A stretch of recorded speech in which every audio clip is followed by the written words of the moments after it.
growth, success of an entrepreneur. We've raised the bar. Learn firsthand from successful business owners and create your own path to success. I'm going to show you how great I am. It's time to hit the road to growth with team lead of the Enriquez Group, Realtor Vinny. Hi, you Realtor Growth listeners. Today I have Barry Rutten. He is a financial advisor, co-founder of WealthDefense Financial Advising. Thank you, Barry, for being here today. Sure, great to be here. Looking forward to it. So I always love hearing how an individual describes himself, kind of like their elevator pitch. So someone asked you, Barry, who you are, what you do, how would you describe yourself?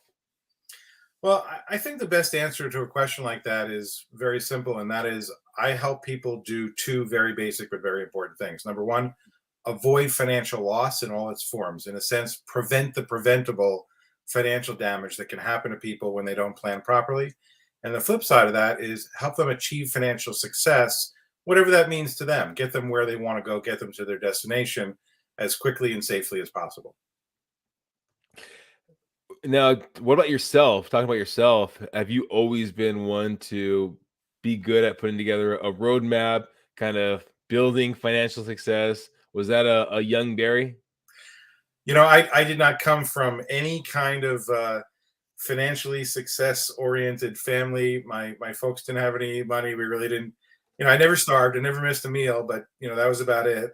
And didn't really get, like most people, didn't get any financial education or anything like that. And didn't really even start thinking about money stuff until like after college, which I think is like a lot of people. And I graduated really not knowing what I wanted to do. I had no I can't wait to grow up and be an X.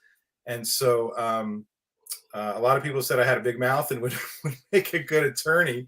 So I went to law school and hated it. Absolutely. Was like all the other kids were all, yay, and let's brief cases and let's get together in our study groups. And isn't the law awesome? I'm like, yawn, boring. And what I did is I was at the University of San Diego School of Law, and across the street they had the undergraduate library. And I went down into the basement where they had all the magazines, the professional magazines. And I just started wandering the stacks, looking at different stuff. And I came across the Journal of Financial Planning, and I read a few issues, and I was like, well, this is interesting. This is having clients, which I think was what was appealing about law, but it was all positive. It wasn't like getting out of trouble.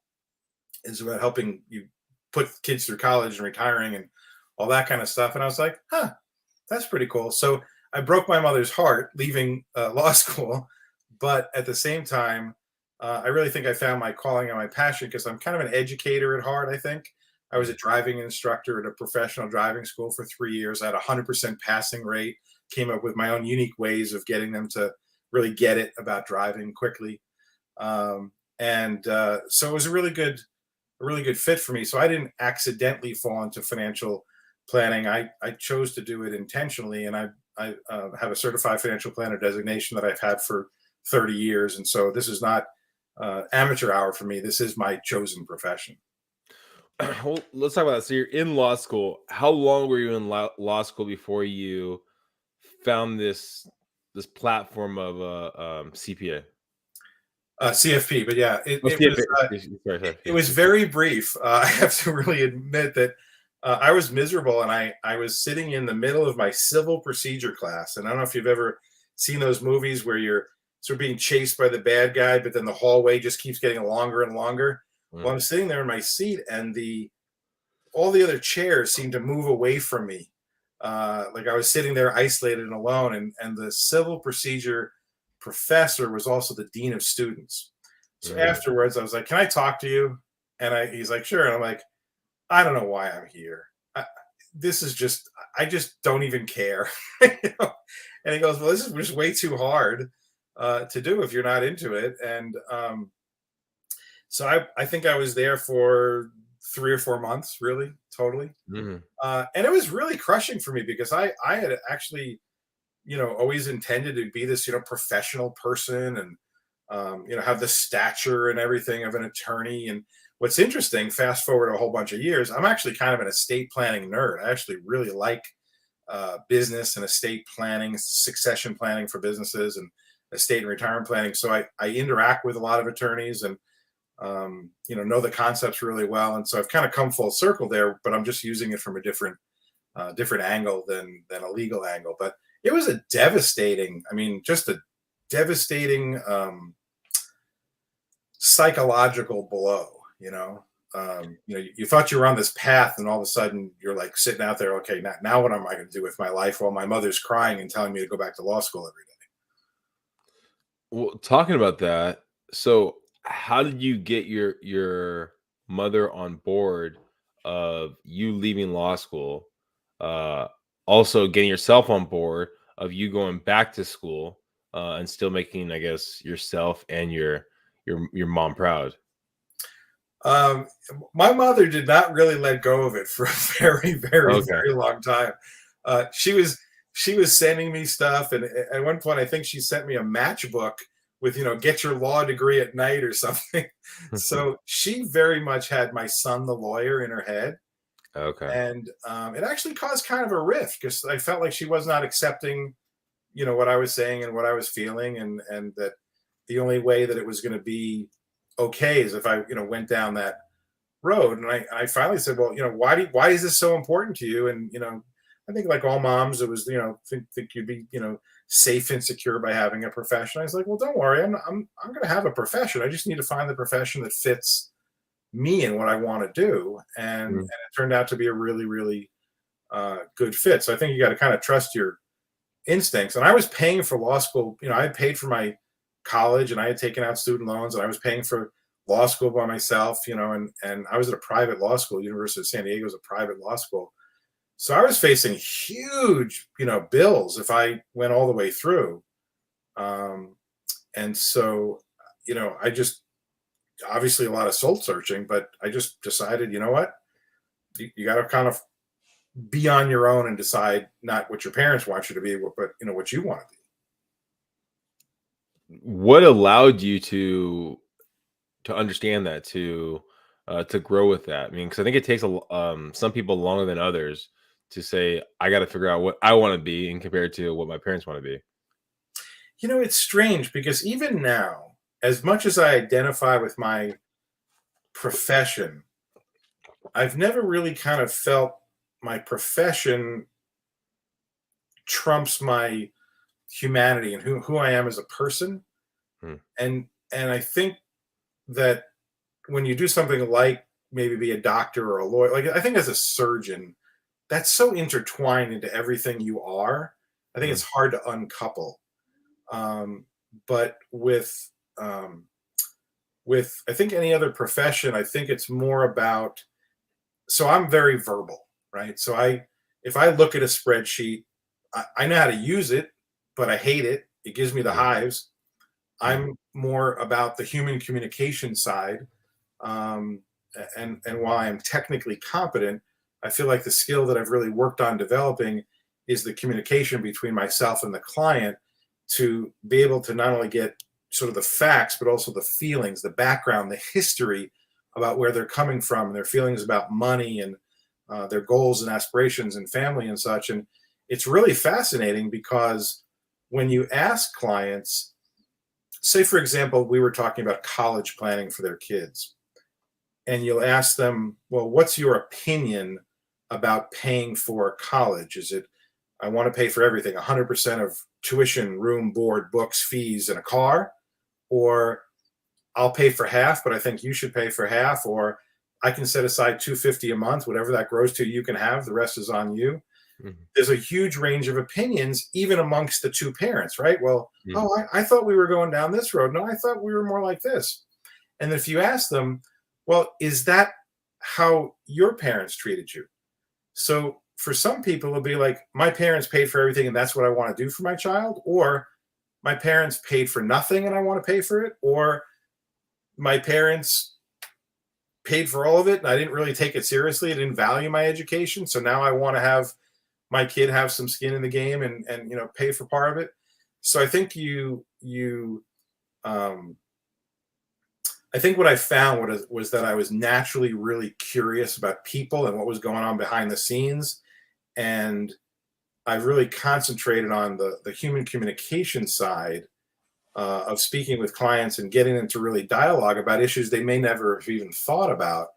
And I think to kind of close the loop, when everybody said, "Hey, you have a big mouth," I think they really just meant you were a good communicator, I hope. And now that good communication skill and that people interaction skill that everybody said would be good for law turns out was even better suited for dialoguing with clients about their goals and their dreams and their aspirations. So I think my instincts are right. It just took me a long time to figure out why they were right. Makes sense. Okay, now you get your education, you start building your business, meaning communication, you're figuring out how to get other people on the right roadmap to success or putting together goals of where they want to get to. How long did it take you to do that for yourself? Because some people are really good about, okay, I'm going to help these people get to where they want to get to, yet they never look in the mirror and go, I need to get myself financially where I want to get to. That's such a good question. It's such a good question. What's that phrase? The cobbler's kids have holes in their shoes, right? Yeah. When I started to advise people about, financial security and financial success, one of the things that I started to do early on was talk about the idea of an emergency fund, kind of that cushion of 6 months to a year of expenses. So if there was an income interruption, if their income were stopped or interrupted, they weren't devastated immediately because most people live paycheck to paycheck. And there was this little nagging voice in the back of my head saying, "Hey, you don't have that. Maybe you should take your own advice, pal." And so early on, when I didn't have a lot of money, maybe it was saving $50 or $100 a month. And every time my income went up, I'd increase that contribution. And over time, I built that fund up to the point where, if I had to, I could probably go years without working. I won't do that, but the bigger that fund got, and it was nothing exciting, it was just savings, and the more genuine my recommendation to the client became, because it was coming from a place of legitimate, I'm eating my own cooking. And so I think that, they say, if you're selling Fords, you probably shouldn't drive a Chevy. I think it's the same kind of idea. And then, just over time, as your capacity to do this stuff, I think you have to, again, eat your own cooking. But the truth of the matter is I'm a person like anybody else. And so sometimes I'll hear myself giving somebody advice like, you're in this for the long term. Don't react to the short-term market dips. But meanwhile, I've got my statement in the mail and my hands are shaking. And I'm like, maybe I should just put it all in cash. And you have to kind of almost become your own client and, take your own advice. So I think I'm very cognizant that while the business can be boiled down to some real technical and financial issues, it's also, money's a very emotional topic. Our history with money from parents and grandparents and messages passed down and bad experiences, good experiences. And so I really try to understand that from a client perspective and where's the background and how did you arrive at feeling the way you do? But I think the biggest discovery that I made was you don't know what you don't know.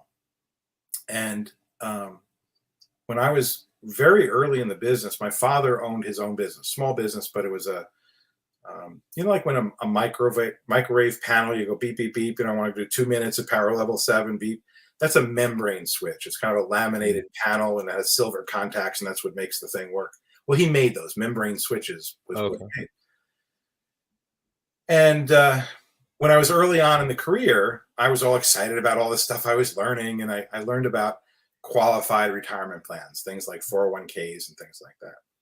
And so I excitedly contacted my dad and said, "Hey, tell me about what you're doing with your retirement plan at work." And he says, "What do you mean?" And I said, "Well, I'm learning that you can set aside money on a pre-tax basis and not pay taxes on it and set it aside, and it builds up tax deferred, and it's awesome and great." And my father says, "I don't really care what you do as a profession, but I think you should really be very careful about doing something that's illegal because you could get in a lot of trouble. Hmm. I was stunned. I'm like, what? He goes, look, I have a CPA. If this was something that you could do, my CPA would have recommended it to me. And I'm like aghast, like, okay. And I hang up and I kind of run back to my office and I talk to the manager and all those other guys. And so I literally photocopy out of these books. They were called CCH. It's like where the tax code's actually contained in books. Mm. And I photocopied out the sections and I highlighted the sections and I get an envelope and I ship them off this big package. I don't know, maybe 2 weeks goes by and I get a phone call and he says, 2 things to tell you. First, I fired my CPA. Second, tell me more about these plans. And that was a huge pivotal moment for me that, because your dad's this, scary guy and that you think your parents know everything. Right. And so here's this, wow, my dad had as many blind spots as anybody else. And, come full circle again today, one of the resources that I provide to business owners is a business owner blind spot self-evaluation to help them identify what things they're just not even aware of in terms of, for example, they might have a retirement plan at work for their rank and file employees, but that's all they're using. That's all they're contributing to. And yet there's a host of things that are exclusively for owners of businesses, which with much bigger tax breaks and much bigger contribution limits and stuff, they're completely unaware. And I just go into that with the confidence of having learned an early lesson, which is stick to your guns, know your stuff, do your research. And if the client's wrong, you got to say, I'm not making this up. Here's the proof. And that has happened multiple times where, I was 26 years old. Can I just tell one other story? Yeah, please. I was 26 years old, still fairly new in the industry. And a man was referred to me and he comes into the office and he's like right out of Hollywood Central casting. He's, clearly 70-ish, gorgeous head of silver hair, trim, fit, comes in one of those 2-piece tennis warm-ups, matching tennis warm-ups. His sneakers are bright white. He's got a tan. He could probably kick my butt. He's just really healthy. And he sits down and I said, basically pleasantries. What's up? Well, I've got, several $1 million here and, I'm trying to generate an income from it. What do you think I should do? And I said, I have no idea. And he kind of looked at me kind of funny. I said, I don't know anything about you. So I certainly am not in a position to make any recommendations. Let me ask you a couple of questions. Did you suddenly come into this money or did you, take a long time to accumulate it? And he sort of like adjusted his position in his chair and sort of leaned forward. And he started telling me that it took a long time. It's the proceeds of his entire career. And I said, well, what do you need it to do? And he told me you needed to generate income. And I said, how long do you need the income to last? And he said, well, the rest of my life. And I said, well, looking at you, that's probably going to be another 40 years. And he laughed. And I said, if you don't mind me asking, what do you do to stay so fit? Like I kind of stopped selling. And again, just became curious about the person sitting across from me. So he tells me, and food and vitamins and exercise, all that stuff, nothing earth shattering. And we got to a point in the conversation where I said, listen, I probably shouldn't tell you this, but right now my palms are sweaty and I've got a knot in my stomach because I feel a tremendous amount of responsibility to do this right for you. And I don't want to make any snap decisions or judgments or recommendations just to impress you, just because you're sitting here. But I have access to a team of experts who have literally unlimited resources to do research and identify what the right strategies might be. So does it matter to you if we figure it out this Thursday or next Thursday or a month from Thursday, as long as it's the right plan and strategy for you? And he just takes a beat on me. Like he just stares right at me.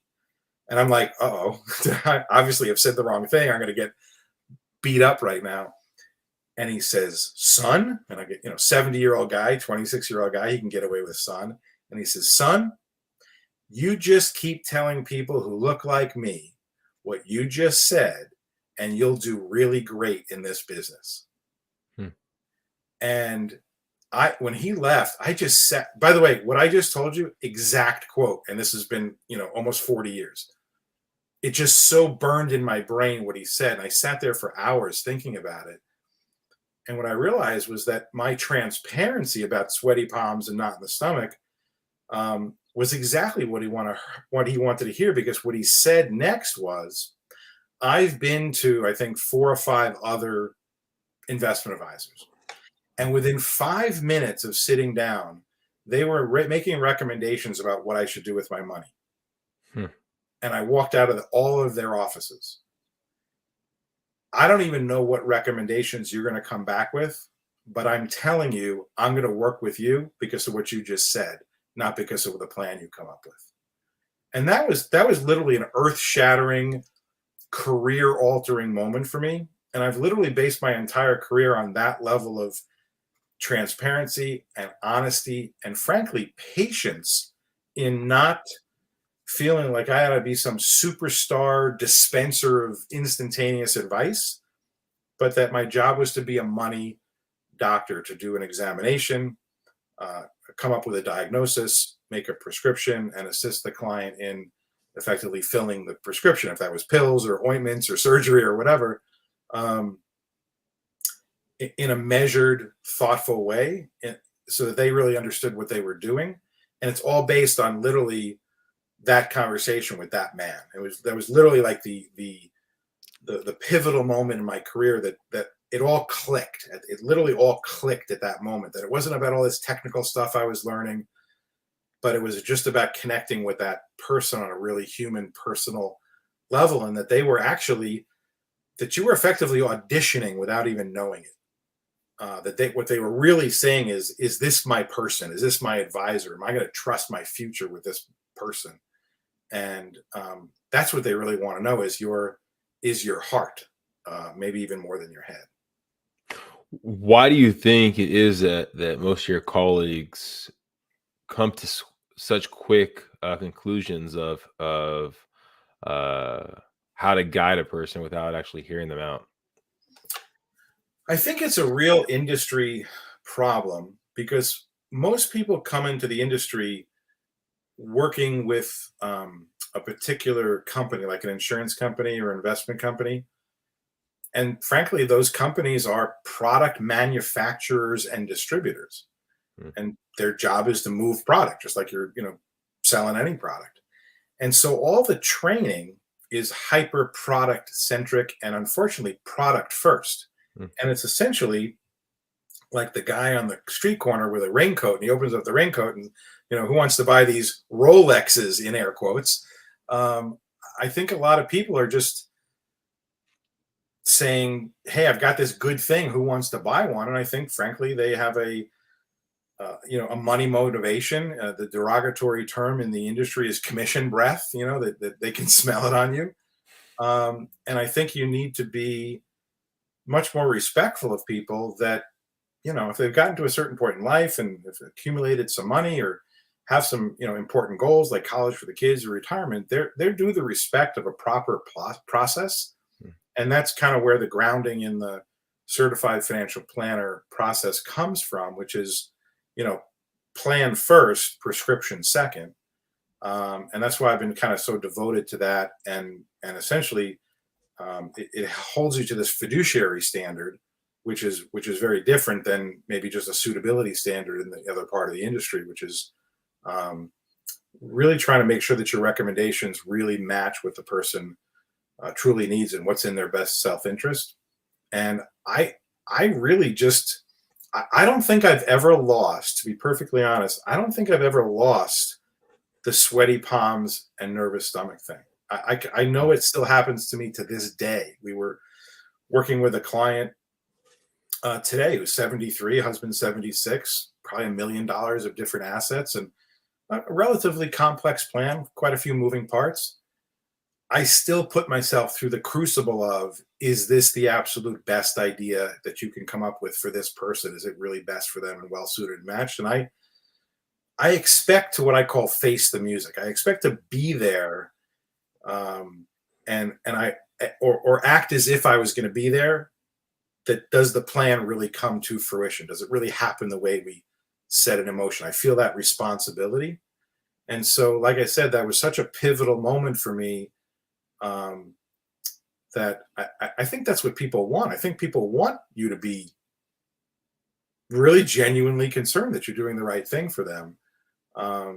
And so I think some people in the industry are just like, hey, whatever's expedient, whatever's quick to, move the product and move the merchandise. Not everybody, but a decent enough percentage that the industry can get a bad reputation when maybe not everybody deserves that reputation. How do you allow yourself to turn it off? I mean, if you have that stress on your shoulders for your clients and you're constantly thinking, am I doing the best for my clients? I mean, there's probably moments, especially over the years, that you've learned how to turn it off and separate and enjoy your own life.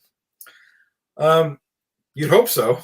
Yeah, you I'm hope not so, sure. right? Maybe I'm at about 75%.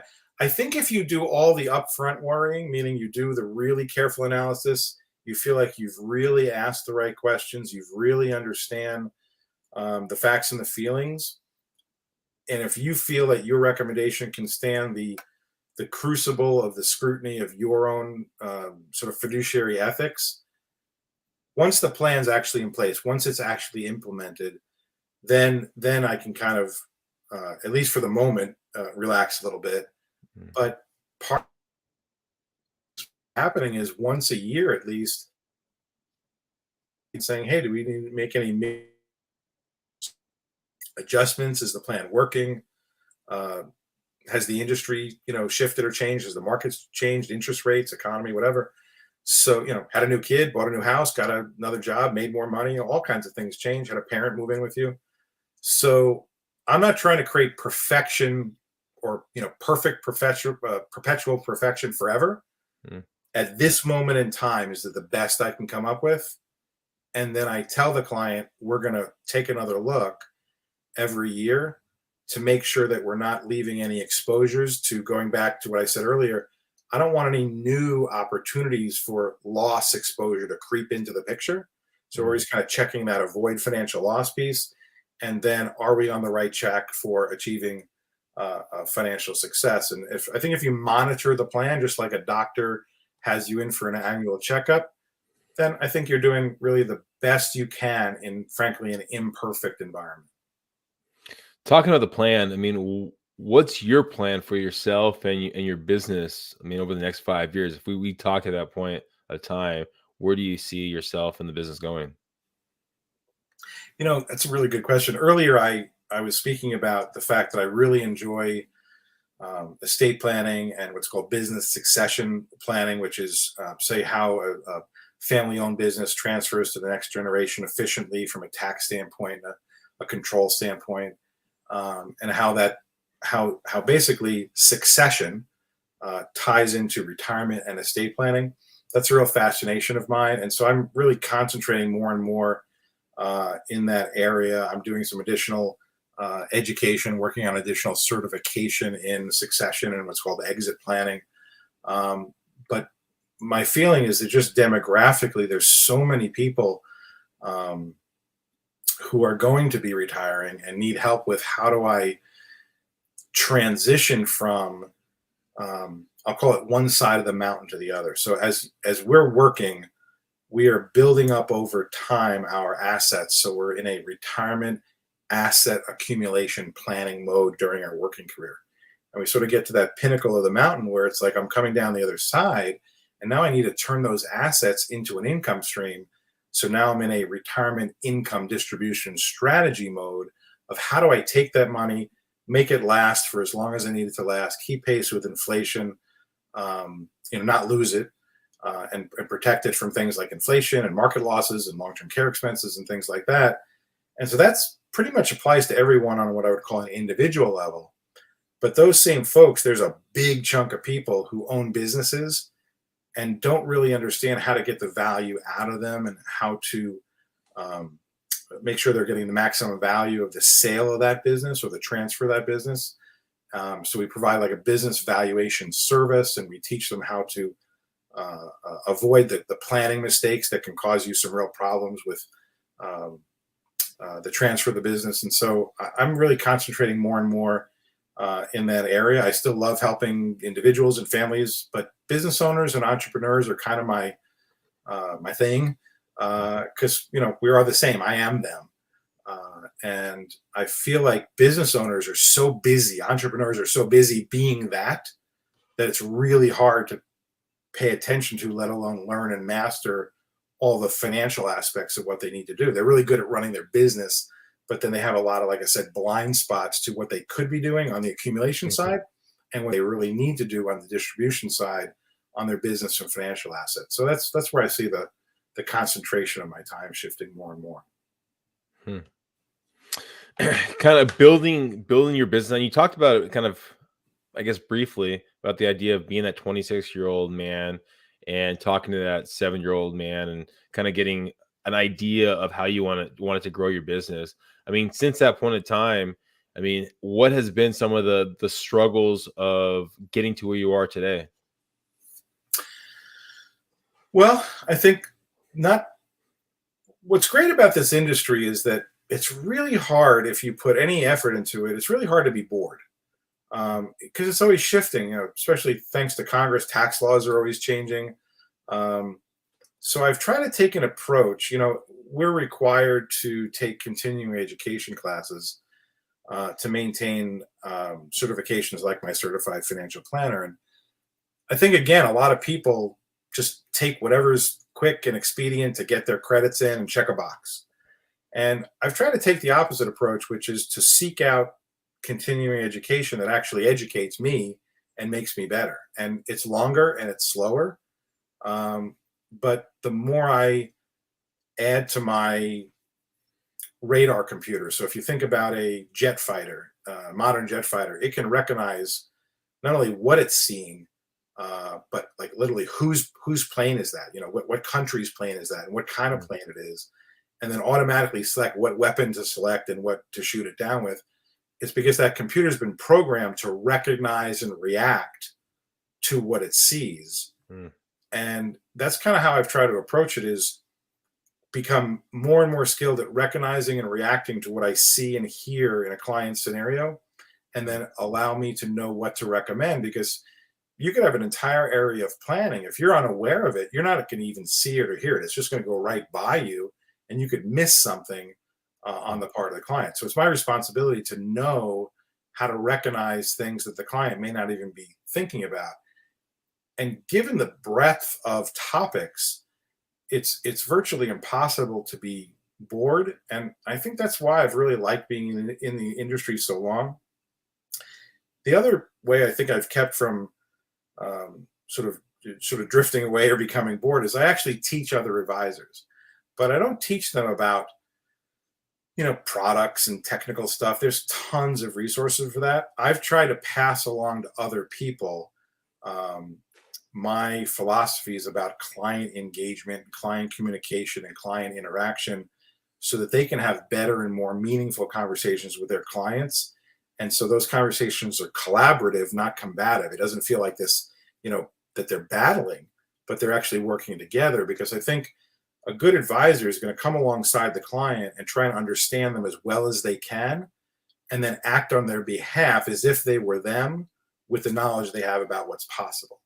And it's a real skill to be able to do that. And it's not taught anywhere. It's literally, there's literally no client communication and interactive training in our industry anywhere. And so I've really felt it's a huge blind spot. And I feel like it's been the real career differentiator for me. So I felt, you get a certain amount of gray hair, it's time to pass some things along. And so that's kind of one of the ways I give back. And actually, the more I dig in and try and understand my own process and verbalize it and teach it, the more clarity it gives me in my own practice. So it actually helps me in my own client interactions, being a teacher of it, not just a practitioner of it. Hmm. How long did that take you to understand that was the way that allowed you to grow, being a teacher to other people in your profession?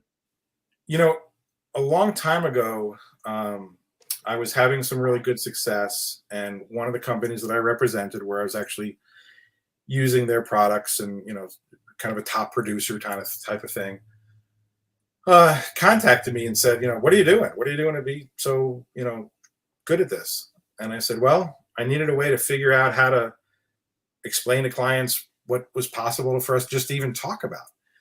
And I literally woken up one morning and and it sounds a little cheesy, but I had the word spirit in my mind, which I'm not kind of that spiritual, that's not me. I'm a guy from New York. I don't, that's not my thing, but the word was there.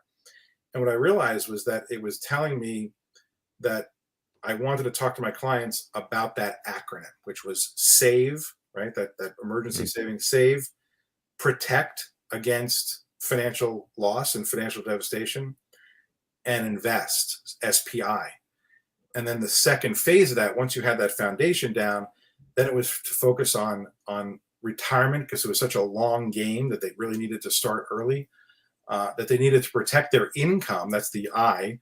That they really needed an income replacement plan, because it was so easy to get sidetracked. And if they had an income interruption that stopped or interrupted their income, they could be really devastated. And then the T was for taxes, because so much of our financial decisions are driven by taxes, either the taxes we experience now or the taxes we'll experience later when we distribute money. So I had this little acronym SPIRIT, and I would draw it out. And they actually sent out a photographer and had me, I actually had to find a suit jacket that fit, because I wasn't really into that kind of thing.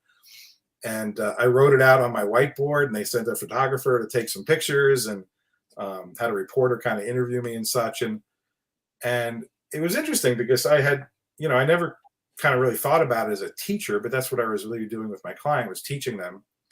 And I had been a professional driving instructor in college, and I had, like I said earlier, a kind of good success at that. And that was really a teaching thing. And so I think I kind of had that teaching thing early on, and it's just become part of what I do when I work with other advisors, is just to say, look, me sharing with you what I've learned to do with clients takes nothing away from me.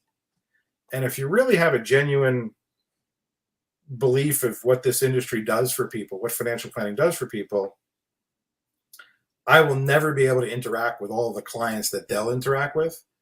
But if I can influence their process, then I'm effectively helping all the people they reach and connect with that I'll never see, excuse me, and never meet. So I don't know, good karma, good balance from when you go to heaven. And, can we let this guy in? Yeah, he's been pretty good about helping other people help other people. So I feel good about it. I really enjoy it. Like I said, it brings really clarity. It brings real clarity to me about what I'm doing, because sometimes we become kind of automatic, right? Kind of rote and repetitive. So really having to explain what you do and how you do it and how you think about it brings you a level of clarity. Like, I'm much better at what I do now because I've been teaching formally for the last 10 or so years. And so I was good at this, but now I'm really good at it from a client communication standpoint, because I've had to explain to other people how to do it. And so it's raised my awareness level. Makes sense. Well, thank you, Barry, for being here. Thank you for giving all the insight into to how you got here. If people are listening right now and they're looking to put together a kind of a roadmap for themselves and get to the financial goals that they're looking to get to, what's the best way of them reaching out to you, finding more information, or getting nuggets that you might provide? I mean, over the months, the years going into the future. Sure. They can go to our website, which is just wealthdefensegroup.com, wealthdefensegroup.com. If your listeners are business owners, they can go to wealthdefensegroup.com/Bobs, like the guy's name with an S, Bobs, which is business owner blind spots. And so there's like a survey worksheet kind of thing where they can do a self-evaluation about a lot of these topics that specifically relate to business owners. One thing I just want to point out, our website has no products. in keeping with my doctor examination, diagnosis, prescription philosophy. So it'll tell you about our philosophy about working with clients. And there's a kind of a special kind of contact form that really just talks about what's possible. And then there's a free form box where people can input what it is they're interested in talking about it. And then we'll get in touch with them and have a conversation with them. Well, again, thank you, Barry, for talking to us and talking to the audience right here about your journey. I mean, people listening right there. I mean, I think there's a lot of great nuggets to take away. I mean, just imagine if Barry would have pushed forward and followed that original idea of being an attorney and maybe not having that full love for it instead of the love that he has today and staying on top of helping people get to financial success. I mean, so whatever you're doing today, make sure you're doing it for the right reasons. Make sure you're doing it for yourself, not for anyone else. And maybe you don't know how to get to that point where you're doing it for yourself. And that might be just putting a roadmap together, a financial roadmap. Go to Barry's website. It's in the show notes right there. It'll help you get to wherever you want to get to. Thank you again, guys, for listening. Please subscribe, please share, and go find Barry. Bye, everyone.